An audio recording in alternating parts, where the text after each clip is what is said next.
Hello बच्चों, कैसे हैं आप सब? आशा करती हूँ आप सब अच्छे होंगे। आइए आज हम पढ़ते हैं हिंदी का पाठ 15 शांति दूत। ये एक एकांकी है, ठीक है? शांति दूत मतलब इसमें जो ये दिया गया है महाभारत से ये विषय लिया गया है, ठीक है? भारत जो है अहिंसा का पुजारी है। अहिंसा मतलब हिंसा नहीं होनी चाहिए, किसी को मारना, किसी को चिल्लाना, किसी को हत्या करनी, वो हिंसा होती है। अहिंसा मतलब शांति से भाईचारे में मिलकर रहो।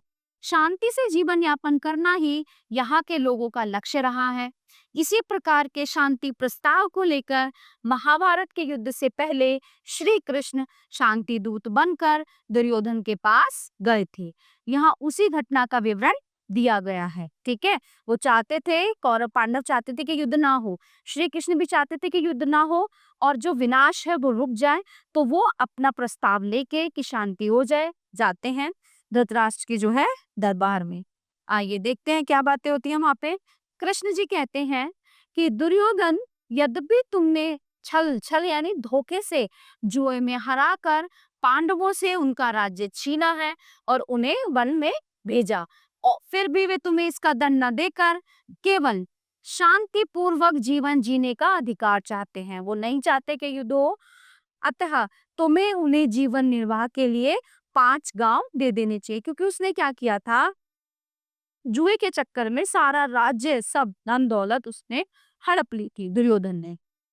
तो दुर्योधन क्या कहता है, कृष्ण वे पांडव कायर हैं, महान नहीं है।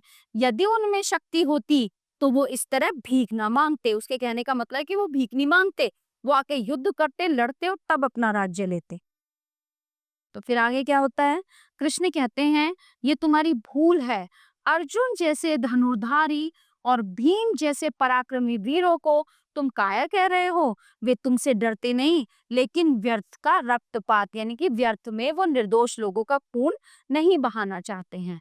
तो दुर्योधन क्या कहता है, यदि ये सच है कि वे डरपोक नहीं तो युद्ध से घबराते क्यों हैं, मुझसे लड़कर अपनी वीरता क्यों नहीं दिखाते हैं? तो कृष्ण कहते हैं वो इसलिए कि युद्ध में जो है ना अनेक निर्दोष सैनिक मारे जाएंगे, उनके बच्चे अनाथ हो जाएंगे, उनकी पत्नियां विधवा हो जाएंगी, उनके घर में खाने कमाने वाला कोई नहीं रहेगा। तुम्हारी चिंता नहीं है, चिंता है उन निर्दोष लोगों की।